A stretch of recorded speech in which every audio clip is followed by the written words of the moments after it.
শুক্রবার প্রকাশিত হলো চলতি বছরের মাধ্যমিক পরীক্ষার ফলাফল। এবারেও মেধা তালিকায় জয় জয়কার জেলার। জীবনের প্রথম বড় পরীক্ষায় সাফল্য পেয়ে অত্যন্ত উচ্ছ্বসিত পরীক্ষার্থীরা।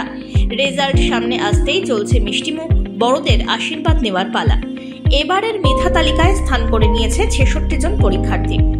মাধ্যমিকে রাজ্যের মধ্যে সেরা রায়গঞ্জ করোনেশন হাই স্কুলের ছাত্র আদৃত সরকার। ৭০০-র মধ্যে তার প্রাপ্ত নম্বর ৬৯৬। মেধা তালিকায় নাম ঘোষণা হওয়ার পরে রীতিমতো আবেগপ্রবণ আদৃত। ভবিষ্যতে নিট বা জয়েন্ট এন্ট্রান্স পরীক্ষায় উত্তীর্ণ হওয়াটাই এখন তার প্রধান লক্ষ্য। পড়ার বই তো বটেই, অন্যান্য বিষয়ের বই পড়তেও সে যথেষ্ট ভালোবাসে। এছাড়াও আগ্রহ আছে নানা রকমের বিষয় জানারও। এই যে সফলতা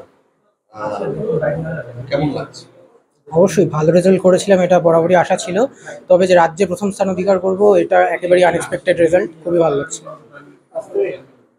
কি ভেবেছিলে কত হতে পারতো? মোর দ্যান 680 এটা হয়তো এক্সপেকটেশন ছিল, তবে যে 696 পেয়েছি আমি আউট অফ 700, এটা একেবারেই নিতান্তই অপ্রত্যাশিত এবং খুবই ভালো লাগছে। এই সফলতার পেছনে প্রেরণা কার মূলত সকলেরই, মেনলি হচ্ছে যারা আমাকে ছোটোবেলা থেকে ইন্সপায়ার করেছে, ইনফ্লুয়েন্স করেছে, বাবা মা এবং দিদি, তাদের শিক্ষাকে পাথেয় করে হয়তো আজকে আমি এই রেজাল্টে উপনীত হয়েছি। এবং অবশ্যই যারা স্কুল, আমার রায়গঞ্জ করোনেশন হাই স্কুলের যারা টিচিং স্টাফ রয়েছেন কিংবা আমাকে ছোটোবেলা থেকে যারা টিউশন করিয়েছেন, সকলেরই অবদান রয়েছে। তুমি লেখাপড়া ছাড়াও আর কি ভালোবাসো? লেখাপড়া ছাড়া অবশ্যই লিটারেচার এবং চেস খেলতে ভালো লাগে, কুইজিংয়ের প্রতি একটা অ্যাট্রাকশন রয়েছে। সবাই বলে যে ছোট থেকে দুষ্টুমি অভ্যাস হচ্ছে যারা মেধাবী, তোমার কি ছিল? আমার মনে হয় না যে আমি মেনলি যে হাতে পায়ে কখনো যে সেরকম দুষ্টুমি আক্ষরিক করতে, সেটা হয়তো করিনি।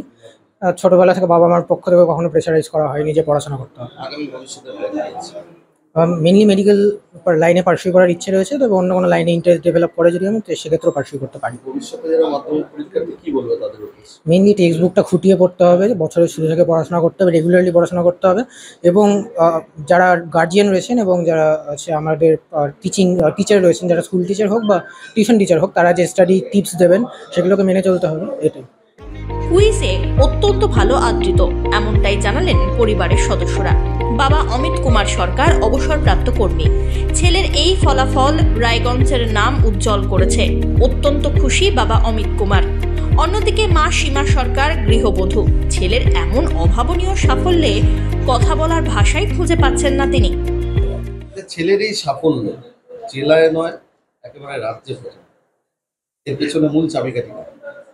ছেলে নিজে তো বটেই, ছেলে যথেষ্ট পড়াশোনা ভালোবাসে, পড়া নিয়ে থাকে। তার সঙ্গে সব টিচাররা, পাথফাইন্ডার এরাও আছে, সব টিচাররা সবাই হেল্প করেছে, স্কুল সবাই আছে।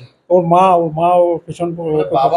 হ্যাঁ অবশ্যই, বাবা মায়ের মধ্যে দুজনেই আছি, তবে পড়ার দিকটা বেশি দেখে, ভেতরটা মা, বাইরেটা আমি। উল্লেখ্য, এবারের মাধ্যমিক পরীক্ষা শুরু হয়েছিল 10ই ফেব্রুয়ারি। পরীক্ষা শেষ হওয়ার 70 দিনের মাথায় প্রকাশিত করা হলো ফলাফল। পাশের হারের নিরিখে প্রথম স্থানে রয়েছে পূর্ব মেদিনীপুর এবং দ্বিতীয় স্থানে কালিম্পং। তৃতীয় স্থানে রয়েছে কলকাতা, চতুর্থ পশ্চিম মেদিনীপুরের পড়ুয়ারা। Bureau report, one India Bangla.